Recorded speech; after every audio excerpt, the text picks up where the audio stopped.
This is the audio event, the Q&A for Peak Performance Self-Coaching, open discussion. Let me just do a quick setup, and then I'll open it up for any questions that we have, as well as provide some additional detail as I go through it. So first of all, welcome. I want to welcome everyone, and thank you for joining this special Q&A session on Peak Performance Self-Coaching. Now, whether you've already watched the webinar or one of the live events, or you're here just to explore the concept for the first time, I'm excited to have you with us. I appreciate you coming in. Now, for those who are new, I want to briefly explain what high-performance self-coaching is all about. It's a practical, science-based approach to taking control of your subconscious processes and rewiring your brain for success. This method isn't about quick fix motivation or relying on belief systems. It's grounded in neuroscience and designed to help you consistently perform at your highest level, no matter what's going on around you. Now, for those of you who've already seen the webinar, today is your chance to go deeper. I want to hear your questions, your thoughts, any pushback, curiosity, anything that stood out to you as you began applying these tools in your life or experiences from the past. Now, as we dive into the Q&A, I encourage you to ask openly and share what resonated with you or didn't land well, what sparks curiosity, and even what might have seemed unclear. This is a great opportunity to explore how you can implement these principles in your personal or professional life and troubleshoot any roadblocks that you might encounter along the way. Remember, there's no need to hold back, whether you're wondering about the science behind these methods or looking for specific strategies to apply in high-stress situations. We're here to explore it all. So let's open the floor and dive into your questions.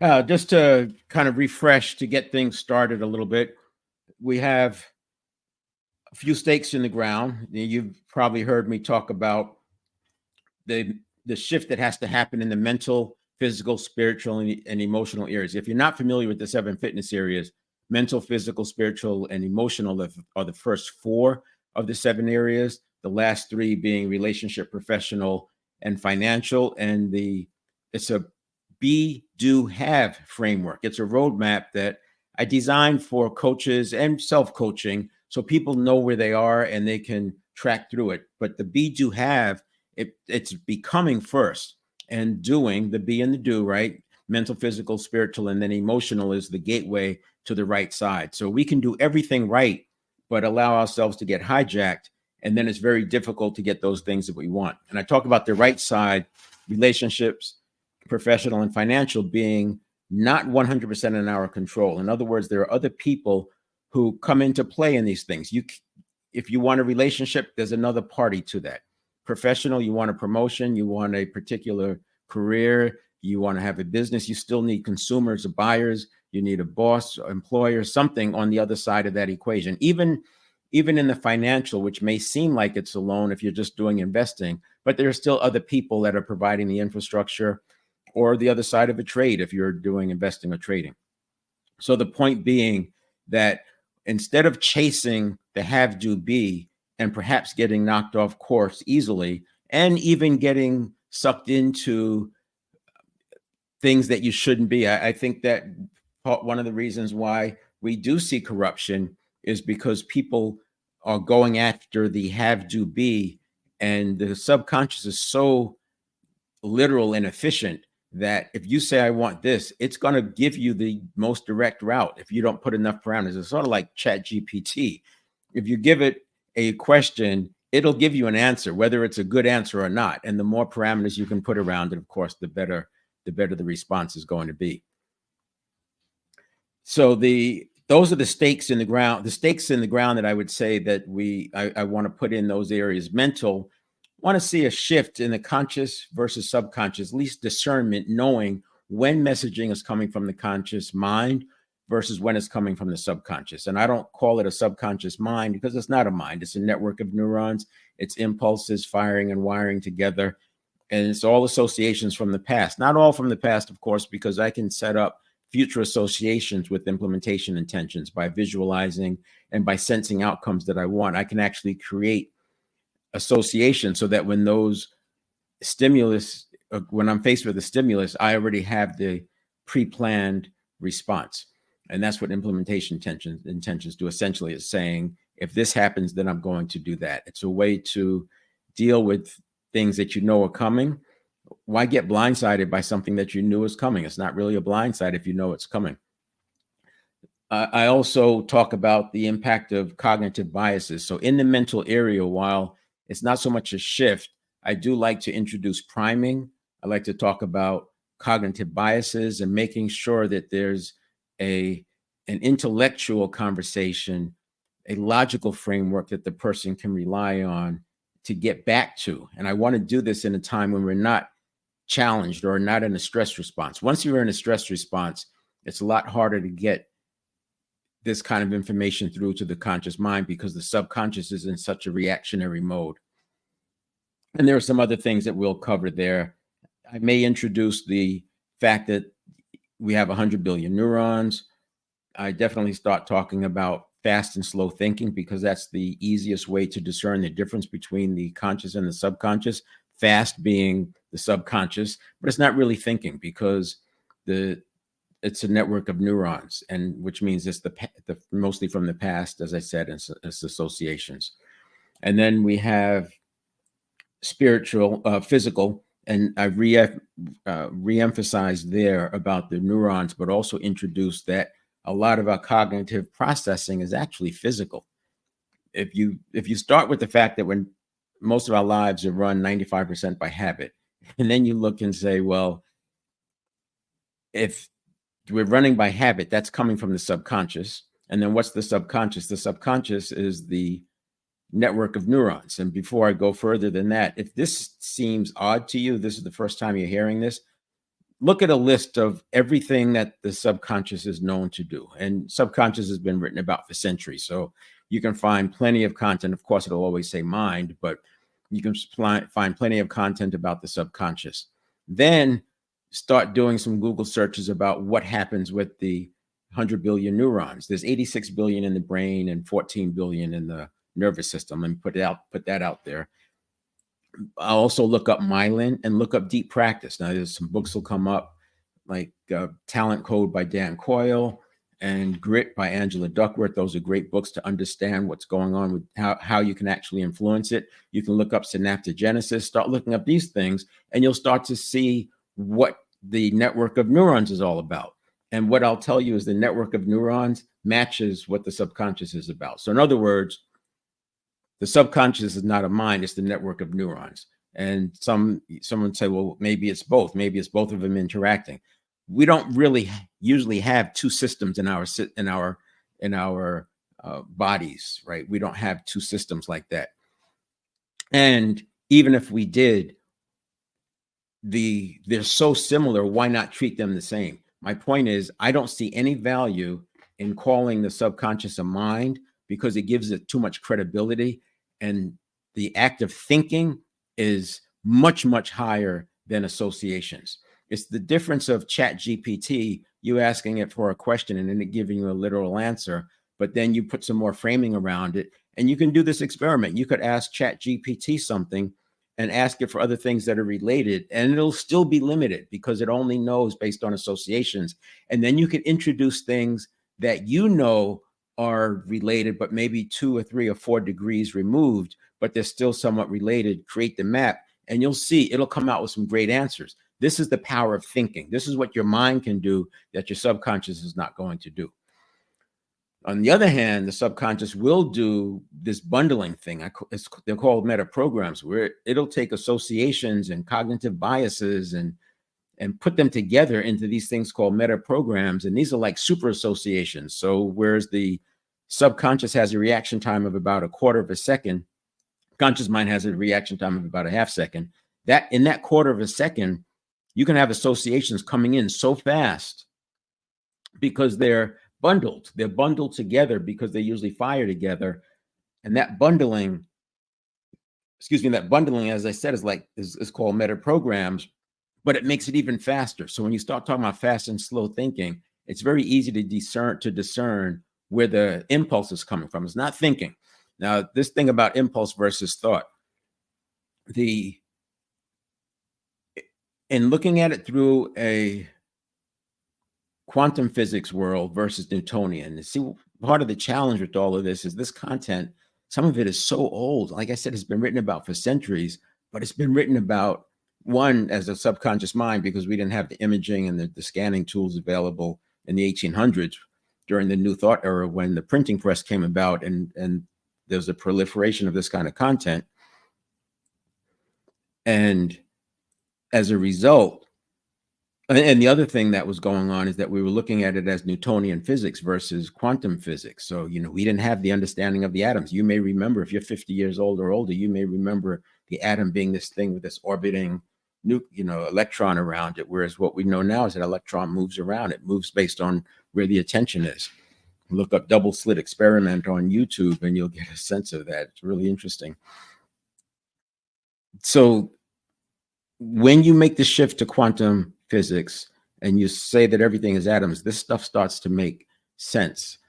And it makes it easier to understand why these impulses from the subconscious seem like thought, because they're both energy. The base form of a thought is energy, and the impulses going through the network of neurons is energy. So it stands to reason that they're going to sound, feel, seem the same.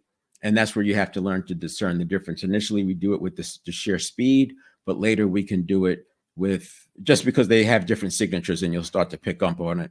And not only that, because they're associations, they tend to repeat. So thoughts are new. You can start thinking about what's going on in the field of infinite possibilities, whereas the subconscious is not going to be able to do that. And associations will not be from the future. This is why when you start moving above the line and into the infinite field of possibilities, you can create implementation intentions, and those implementation intentions frame your behavior, and it replaces the 95% of what we're doing is done by habit. So I don't think we ever get rid of the majority of our lives being run by habit. I actually don't want to. It's the subconscious is too efficient. But what I do want to do is have the automaticity of the subconscious working in favor of my vision, my purpose, my goals, rather than seemingly working against me. It's not that it's sabotaging or working against me. It's that for the majority of the conditioning happened from age 0 to 7. And that conditioning is in my case, like decades ago, completely different. We didn't even have fax machines, let alone an internet in people's homes or a computer.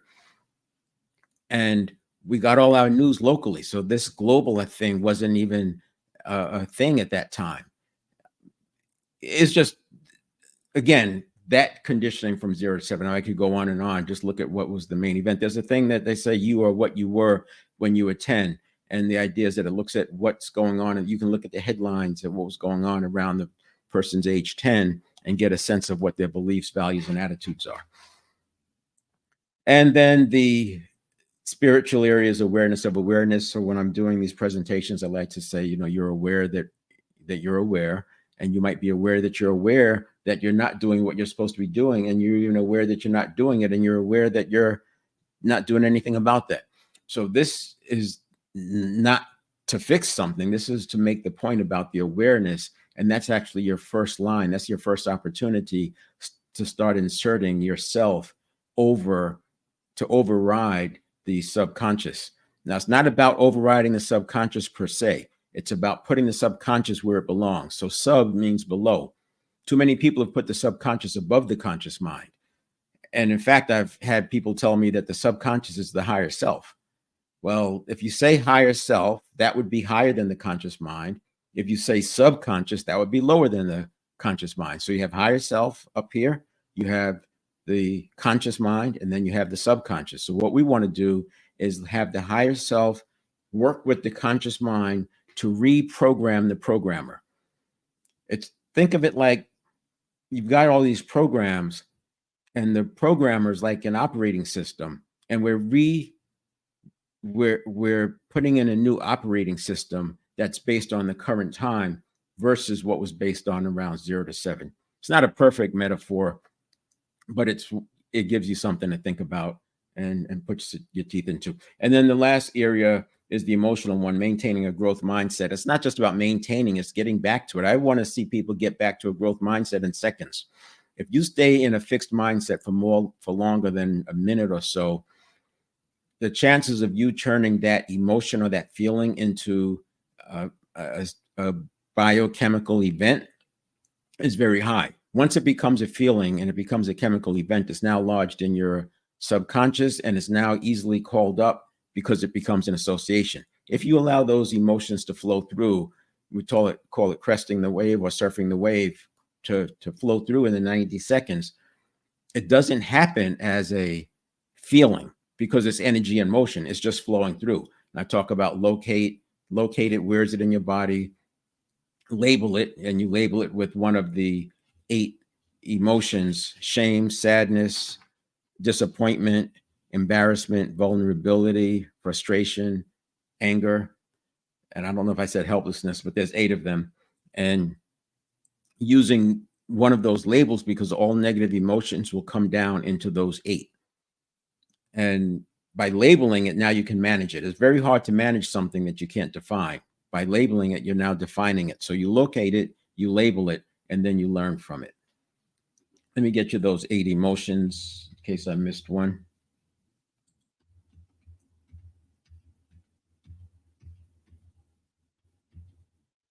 So it's sadness, shame, helplessness, anger, embarrassment, disappointment, frustration, and vulnerability. I may have left off embarrassment, but those are the 8. I'll do it again. Sadness, shame, helplessness, anger, embarrassment, disappointment, frustration, and vulnerability. And you can find the webinar in my LinkedIn Live events. There was one that ran today at 11:30 a.m. Pacific time. And so now we've got those 4 areas, the stakes in the ground. We've got that addressed. The other thing I would say is a stake in the ground is making the shift from reaction, stimulus response, to a stimulus reaction response. So if you think about it, the way we talk about stimulus response, it's one thing, but between the stimulus, you have a quarter of a second approximately to the subconscious reaction time, but and I would say that your cognitive biases and your meta programs kick in between there. So they're happening in between the stimulus and that first reaction of the subconscious. In other words, inside that quarter of a second. And then another quarter of a second, that gets us to a half second total from the stimulus or the cue. If you read Atomic Habits by James Clear, he talks about the cue. So now that's a whole half second, a quarter of a second for the subconscious, another quarter of a second added on to that for the conscious. And this is where, so in the beginning, we have priming. Priming happens even before the stimulus. So we want to be aware of what our priming is. And the priming thing is so interesting. Just the act of, they did double-blind research, and this is peer-reviewed research. So other scientists were able to get the same results. They got this out of the book Before You Know It by John Bargh, Bargh. I think it's also repeated in Persuasion by Robert Cialdini. He does quote some of the experiments from and the research from John Bargh's book. But they had people walk around with a cup, and some walked around without a cup. And for some that had the cup, they had a warm liquid. And for others who had the cup, they had a cold liquid. And what they found is that the people who had a cup with the warm liquid had a more compassionate response. And you know, they do this research double blind, so people don't know what's going on, and they're able to isolate the behavior or the response. They found a more compassionate response just with the variable of adding a warm cup of liquid. If they had a cold cup of liquid, it was a much less compassionate response. And then if there was no cup at all, it was a little bit more random, but in the middle, it wasn't as compassionate as the warm cup of liquid. Now, I had heard about priming. You know, the blue-eyed students were smarter than the brown-eyed students. You probably remember those experiments, et cetera. But I didn't know it went to that level. And that just points to how physiological all of this cognitive processing is. So we have the pre-stimulus. So we have to be careful about our priming. And then we have the stimulus. Next, you have the cognitive biases. Now, when I started this work, I did a deep dive on cognitive biases, came up with about 36 cognitive biases that actually impact our efforts when we're going after a goal or improvement or some, chasing high performance. And I thought initially I was going to come up with a few, like confirmation bias, authority bias, fear of missing out, things like that. But with 36, it was clearly nothing that I could do in terms of helping people overcome that many cognitive biases. But what I did do is I put in a positivity exercise that happens before the reaction. So in other words, we've got the stimulus and we have, or cue, call it either one. And then you have the subconscious and that reaction. So that's a quarter of a second. The reaction time is a quarter of a second. That reaction is the beginning. Now, remember, the subconscious can process at 11 million bits per second. But because it has the benefit of the meta programs, it doesn't wait until the quarter of a second to start processing.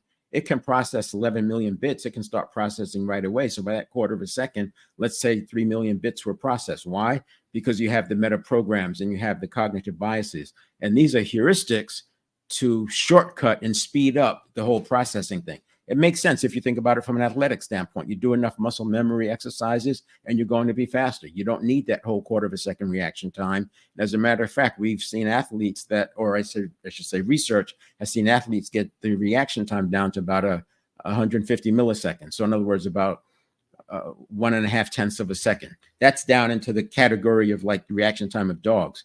Cats are more like 50 to 80 milliseconds. So they're in another league. But like, if you ever watched the Grand Prix drivers or racing drivers do those exercises with the hands and balls, it's like playing whack-a-mole in a way, but they get their reaction time down to like I said, a tenth and a half, or 1.5 tenths of a second. So that's where I put the positivity exercise. And the positivity exercise is like an automatic reframe, because reframing comes afterwards. This is an automatic reframe, and it just teaches the subconscious to not scan for the negative, but to scan for the positive as well. So that way neutral events don't come in as negative. And then we have the reaction. And now we've got another quarter of a second. So all that happens before the first reaction, right?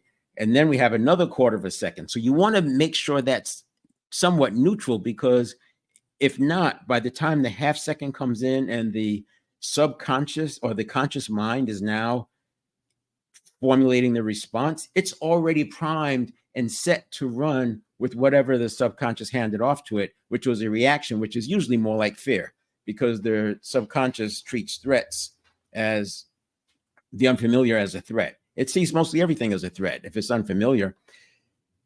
And also it uses your past associations. You may have been afraid of a spider once when you were 5 years old. That association may still be there. You're still afraid of a spider, even though you can't logically explain it. It's just a quick reaction.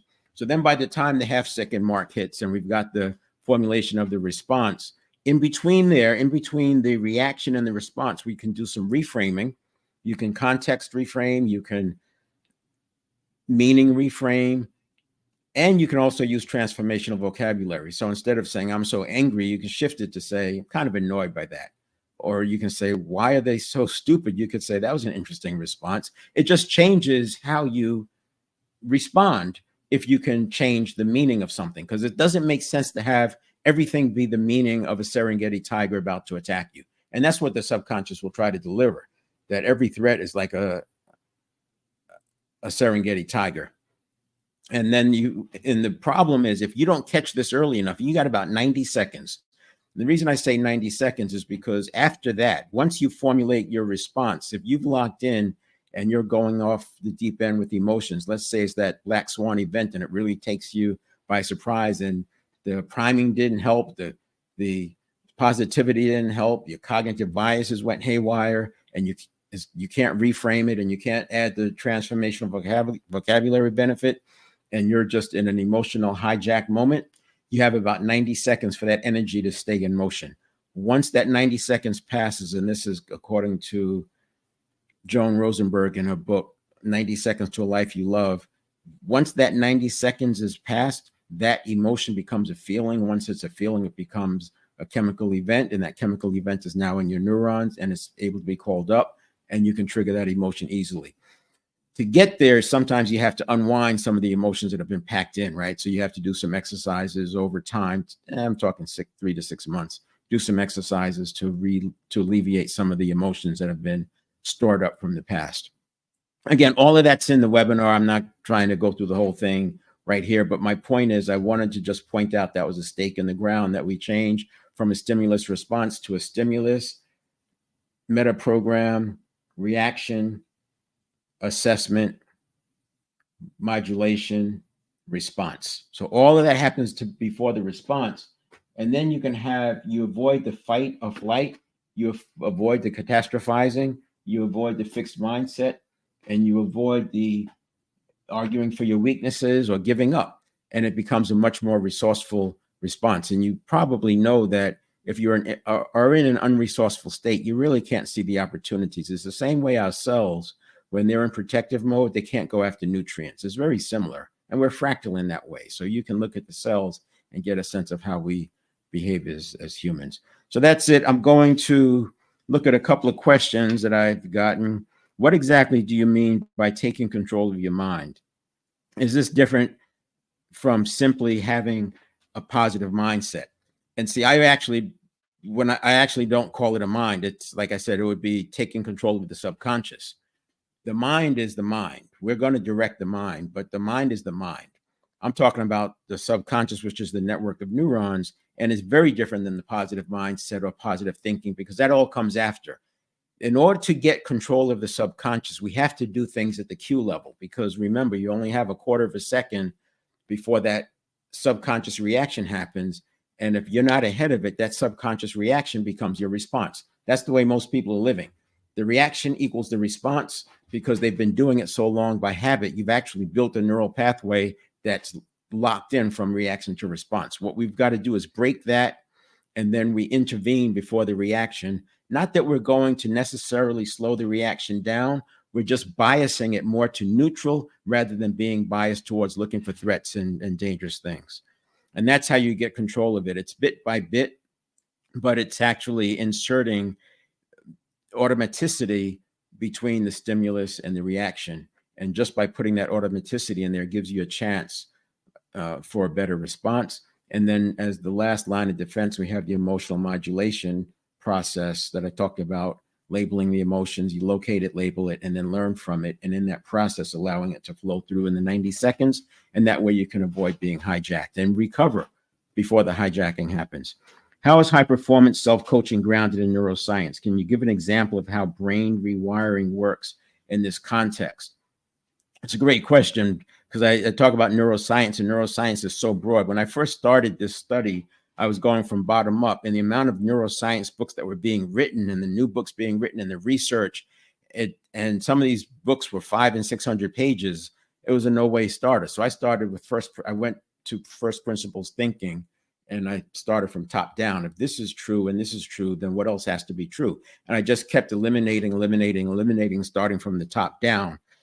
And so when I talk about grounded in neuroscience, it's from a top down that I can justify everything based on neuroscience. But most of it, what I'm talking about, is neuroplasticity, which follows the process, uses the process of synaptogenesis. Occasionally, I'll slip into heart-mind coherence, because that's a big part of it. And occasionally I'll move into epigenetics, because that's about getting the genes to express in a different way. And that's another way of coming in between the habit patterns and our response.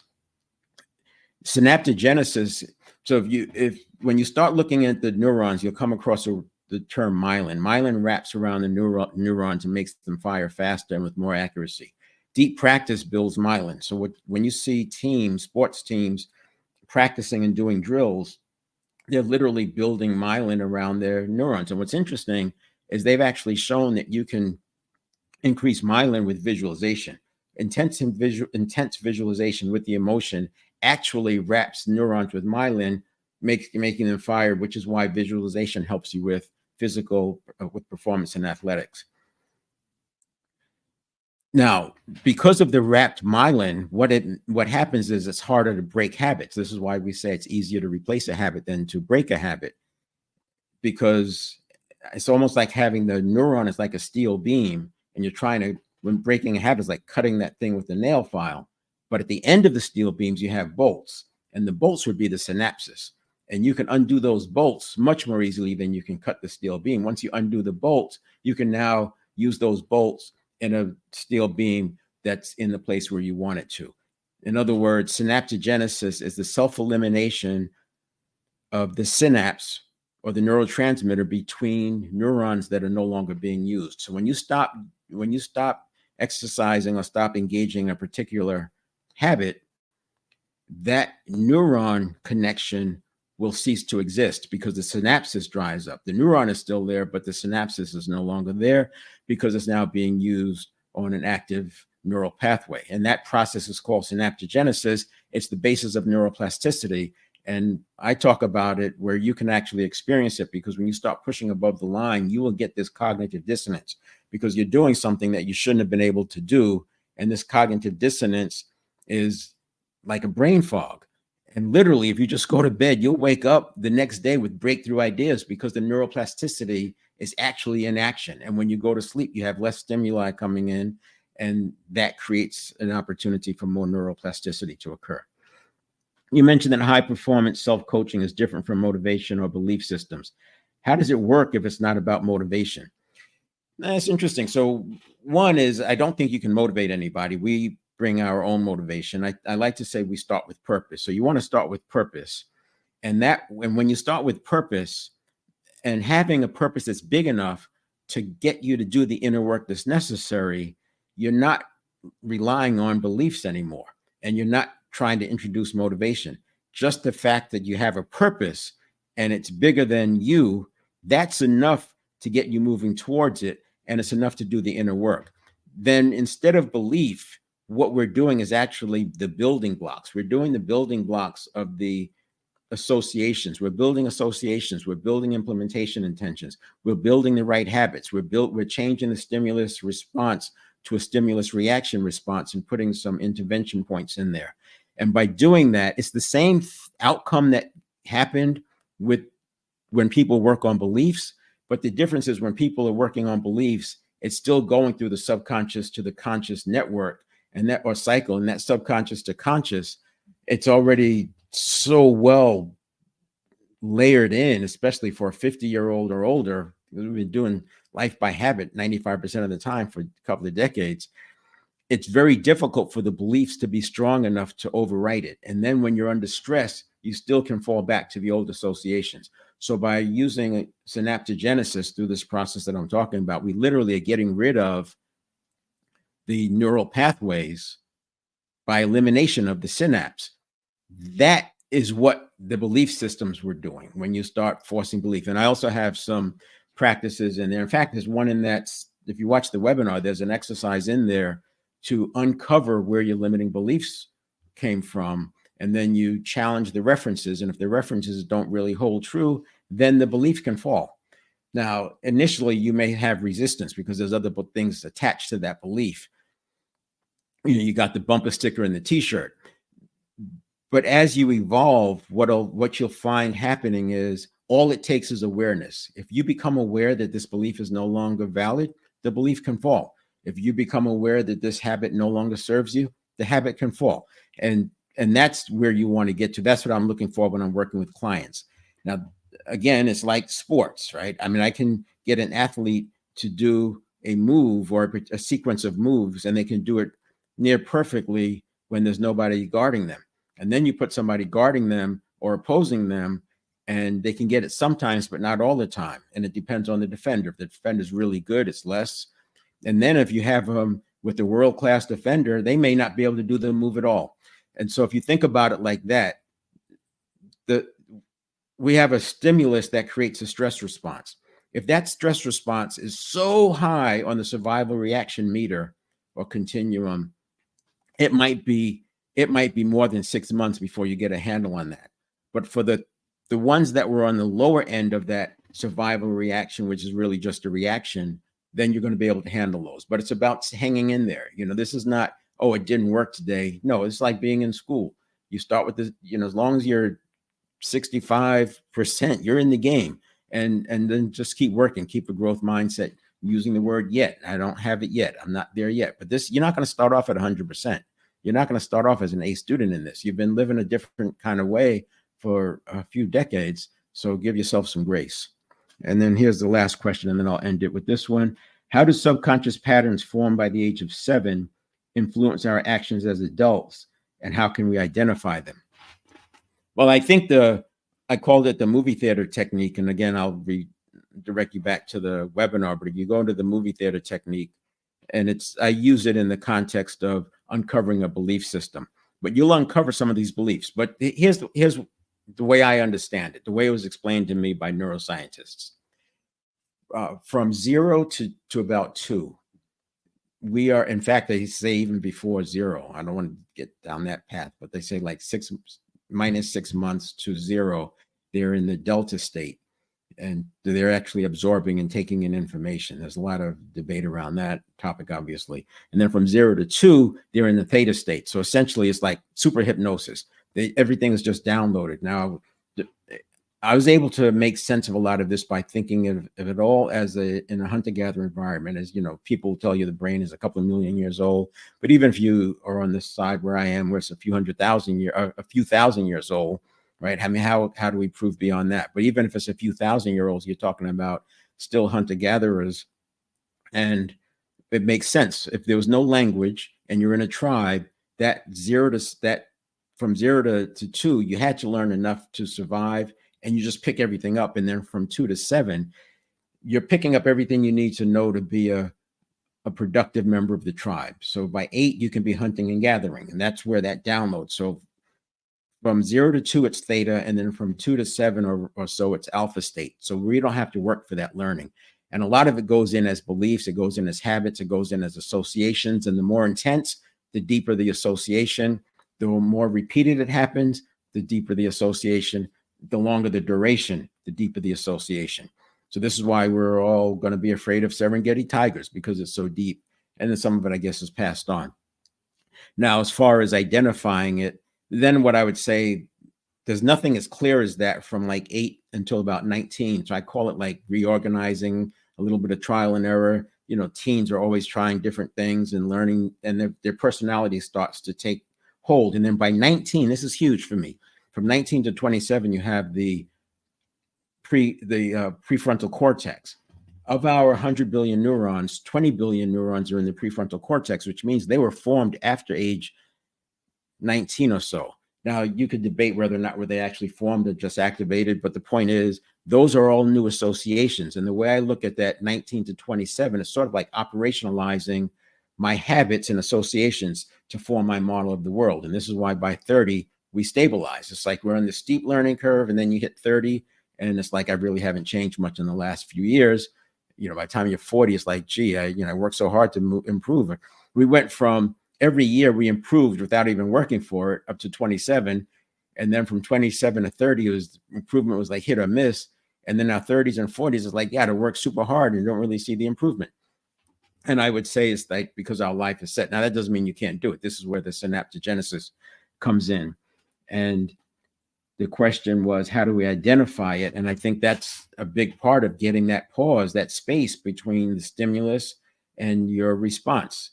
And it's all about taking that quarter of a second to about 3/4 of a second, that mark, that space where I put a pause so my response does not equal my reaction. And I turn the automaticity around so that it's working for me as opposed to against me. So I'm going to leave it there. I will probably do some more of these audio events. More likely, you will find them with my podcast. I have a podcast, Life Expansion After 50. And that podcast is all about phase 2, making the second half of your adult life the best half. And that's why neuroplasticity is a big part of it. I also have a workshop tomorrow. Today is the 16th of October. I've got a workshop the 17th of October, 7 a.m. Pacific time. You can go out to neuroplasticsolutions.com/workshops and you'll find it there, or just go on to my LinkedIn profile and click on the first feature. It'll be there. You can sign up for that workshop. I'll probably close out the registration tonight. and then we'll go from there. But you can catch some of this content in my live events, and you can check out my Life Expansion After 50, where a lot of this kind of content is talked about. But every week there's a different episode. They tend to be a little shorter and focused on one thing. And that I'm actually going to be moving those to LinkedIn as well. So those will take the place of my Friday morning, 7 a.m. Pacific time, LinkedIn Live event. Those will now become my podcast episodes. All right. So there you have it. Thanks for joining in, and we'll see you around.